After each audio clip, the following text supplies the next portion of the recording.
Hey guys, Tammy Trayer, Mountain Woman Journals here. I am out in the northern Idaho wilderness here, and I am taking you for a trek into the woods today for Survival Series number 5.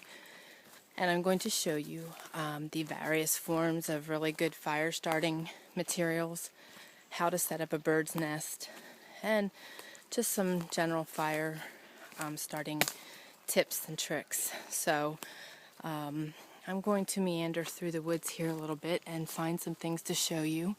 And I don't like long drawn out movies where you're just sitting there and it's dragging on. So I'm going to turn this off and I'm going to find some good materials and bring you back on with me. So I'll be right back. Okay folks, I wanted to show you a couple things here that I've come across that you definitely want to look for when you're hiking through the woods. Something else to keep in mind is when you know you're going to be out and you're going to need a fire, while you're walking along, make a mental note of where things are or start gathering things a while that you can utilize, later on. You never know the circumstances of what you might run into, when you're trying to get where you're going. So if you see good fire starting material, gather it and put it in your pack. But I'm going to spin this camera around and show you a couple things here on this one tree that are really useful. Alright, for starters, all these little limbs, such as these here, even these little limbs right here, these little limbs are green, however they're small, so they make a really good, quick burn. These dried nettles are fantastic for fire starting. A lot of these funguses are really good too, and these dried nettles, that's a great form of items to put in a bird's nest. The other thing that we have out here, bear with me on the movement, I'm trying not to do this too fast that I make you sick. Right here hanging from this tree is lichen. I've spoke about it before. I may have showed it to you also 2 videos back. We also call it old man's beard. As you can see here in our trees out here in the northern Idaho wilderness, it's all over. The green stuff will burn. It does when it dries, it gets brown. But that is a very useful form of fire starting. It's also really good to create your bird's nest out of. The other thing is sap. Tree sap is another good fuel to get a fire going once you've got a spark and you've got your bird nest ignited. The other thing I wanted to show you, bear with me here, is gathering dry sticks. If there's a tree that has fallen or a dead tree that's standing, you want to get the dry wood from what's standing versus a tree that has fallen that could be sitting and have just rained on or whatever. Even though it's dead, it could still be wet wood. So you want to try to get up off the ground when you're gathering your wood, and you want to get sticks of varying thicknesses, because as your fire starts, you don't want to put the big stuff on right away. You want to be able to slowly add to your fire, otherwise you could smolder it and lose what you may have worked really hard to start. So there's a bunch of other things I'd like to show you out here, so I am going to shut this off and bring you back on as I find some more.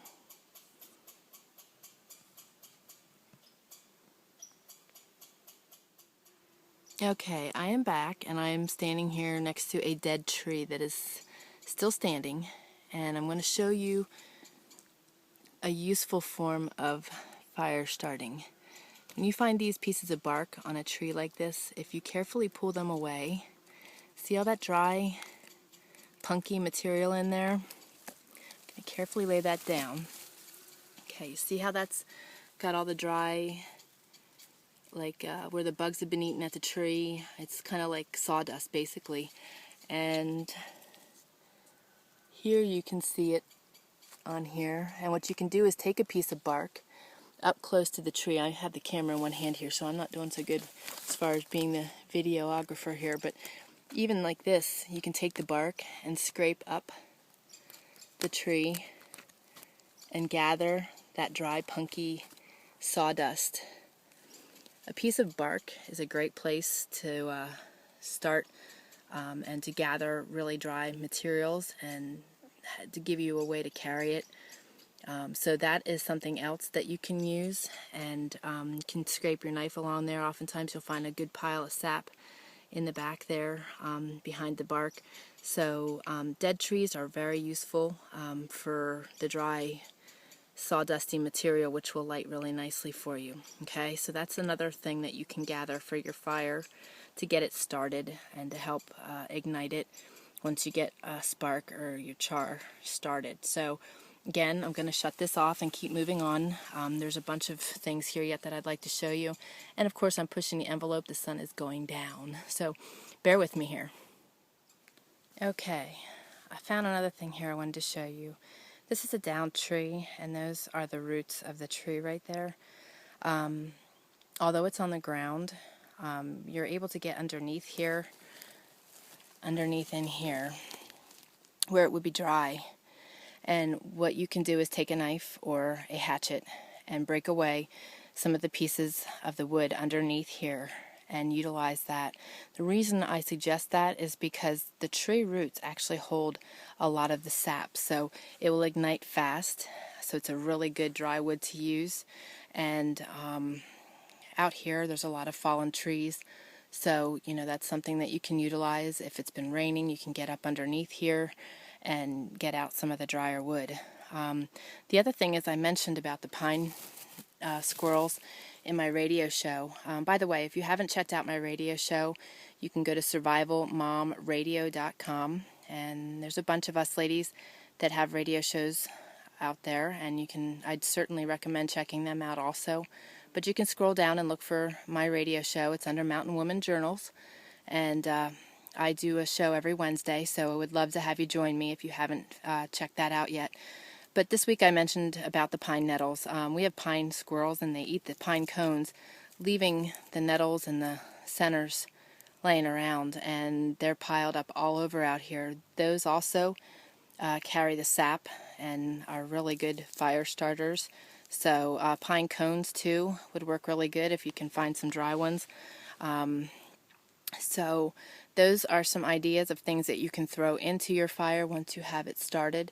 I'm going to put together a bird's nest and show you what you want to do as far as how big and what to put in it and how to utilize it. And I'm looking for one more thing out here that I'd like to show you that could really help you sustain a fire, and in the event that you need to move your fire from one place to another. So stay tuned, and I'll show you some more. But there's your tree root mental note on that one, and also the dead trees standing, and check behind their bark. And even at the base, I just walked by one over a little ways away here, and you can see that the bugs have been eating at it, and there's a lot of dry sawdust underneath. So you can know at the base of it, so you know very well that if you move that bark, you're going to find a lot of dry sawdust. So stay with me. Okay, I am back. This is what I was looking for. There are a lot of growths on the trees out here, and we do a lot of experimenting when we're out to see what burns, how long it burns, just so that we know for our memory bank what things are really useful and what we could utilize for what while we're out in the wilderness or in a situation. That particular growth right there, if you stick that in your fire and get it burning, you can actually put that in a tin can and walk off with that, and it will continue to smolder and stay lit for 2 hours. A small piece would do that for 2 hours. So this is a very large piece, but it makes it nice because if you had only one way of starting a fire and you know that you're going to need continued fire, right there is something that you know that you can have sustainable fire with for quite a long time. So whether you need to move or not, if you need to put the fire, put it out, the main fire, and just keep something smoldering, this is how you would do it. So again, my husband had a piece lit, a very tiny piece. I think it was like a 2-inch by 2-inch piece of this fungus, and it stayed lit for 2 hours. So it's definitely sustainable and will keep you with a piece of smoldering embers that you'll be able to relight a fire. So just wanted to show you that. I'm going to go gather the things for the bird's nest, and we'll continue on this. I found something else I wanted to show you guys, and it's a real shame. I was getting everything and gathering everything, and I put the camera down on it, I leaned it up against the tree, and a deer came through and was snorting. So miss sharing that with you, but that's what's neat about being out in the wilderness. Inside this tree here, you can see that there's a lot of dead, it's a dead cedar, and you can see that it's being dug out there. And down below here is a whole bunch of dry, dead cedar wood. So right there is another really nice source of fuel for your fire. Just wanted to show you that. I just need to gather a couple more things. Was hoping that deer would make some more noise. That's why it's important to go through the woods nice and quiet, because the quieter you are, the more chance of seeing things. We saw a moose the other day while we were out. That was awesome. I've seen a cow and a calf, but this one had some nice paddles on it. So have a picture of that I can share with you at the end of the video, and some of the sights we've been seeing lately out here. I just highly suggest that you get out in the woods. If you haven't been out in the woods for a while, get out. It's like utopia for me.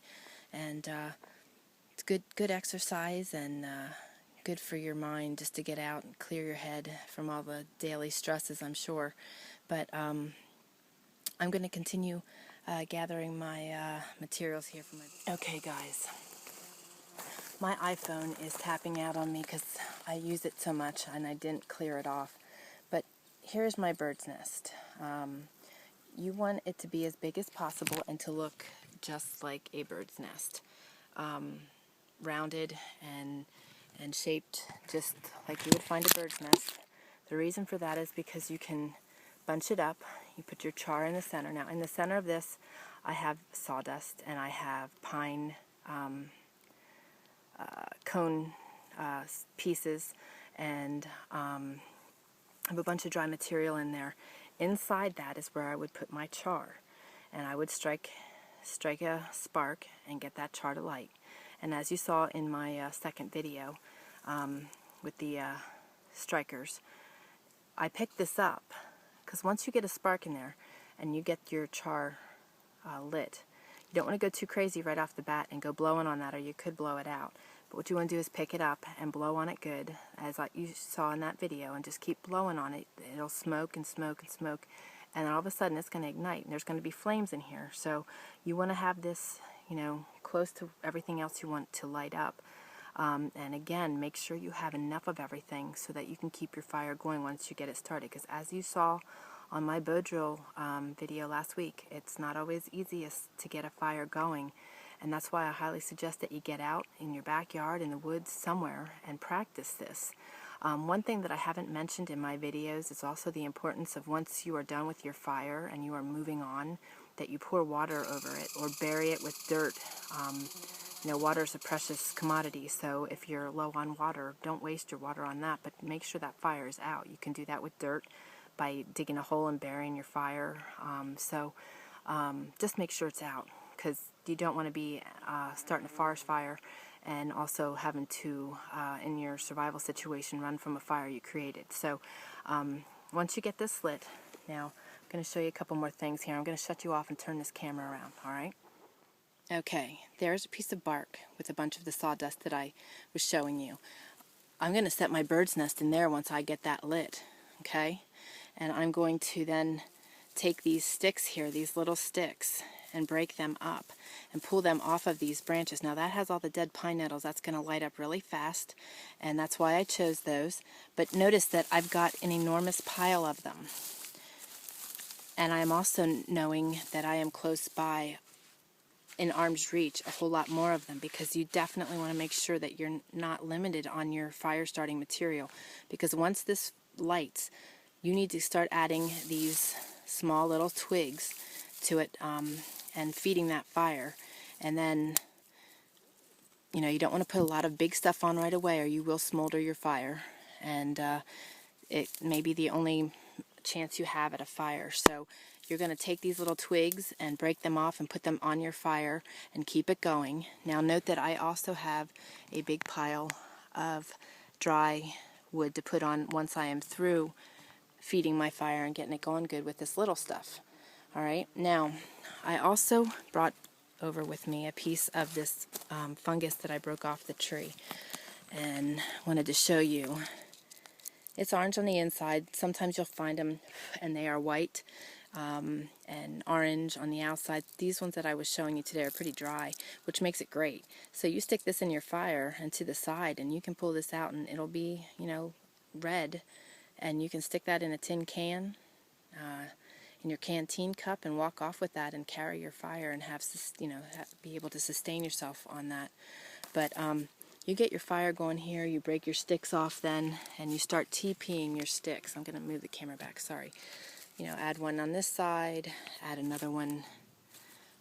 Bear with me here. One-handed camera is not the easiest thing, but you start stacking them up that it ends up looking like a teepee, and getting that over your fire, and then you can keep adding more to it. And these materials that I showed you today are great sources of fire starter. We're going to head out of the woods right now because I am getting eaten alive by the mosquitoes, but I want to show you a couple more things on the way. Okay folks, this is mullein, and these dried leaves are another great source of fire starting material. Now this is a green plant. Something else that this is really beneficial for is if you're stuck out in the woods and you don't have any form of toilet paper. I know that's not something nice to think about maybe for some of you, but there you go. That's an option. I'm going to continue moving on here and showing you a couple other things.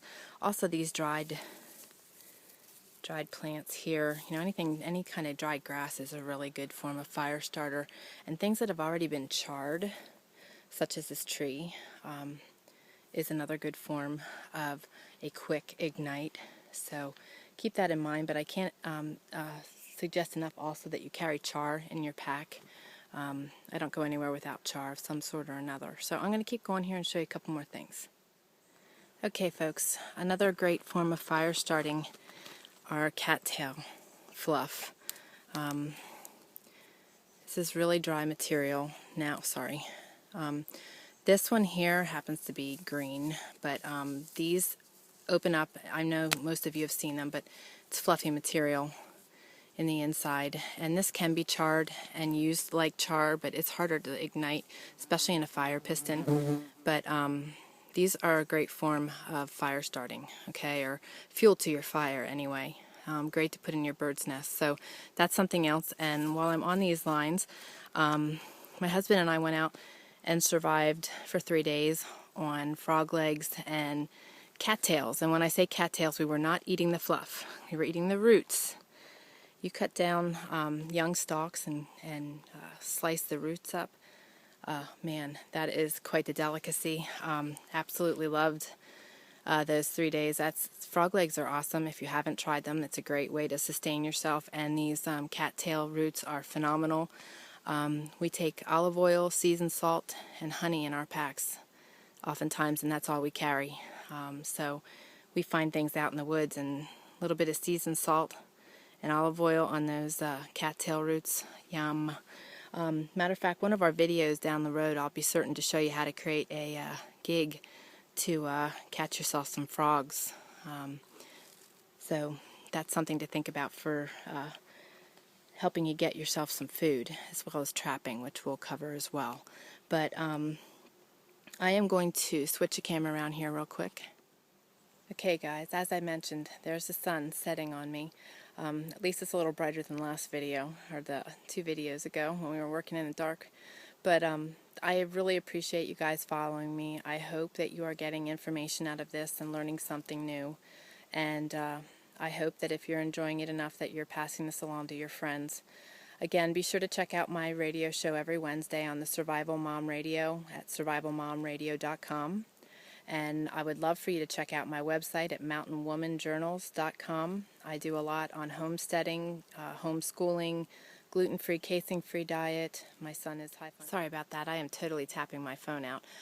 You guys take care till the next video. Join me every Wednesday for the new Survival Series and my radio show and the Mountain Woman Rendezvous on my website, where you can find various other bloggers and homesteaders sharing their information. I really appreciate you all, and you guys take care, and God bless.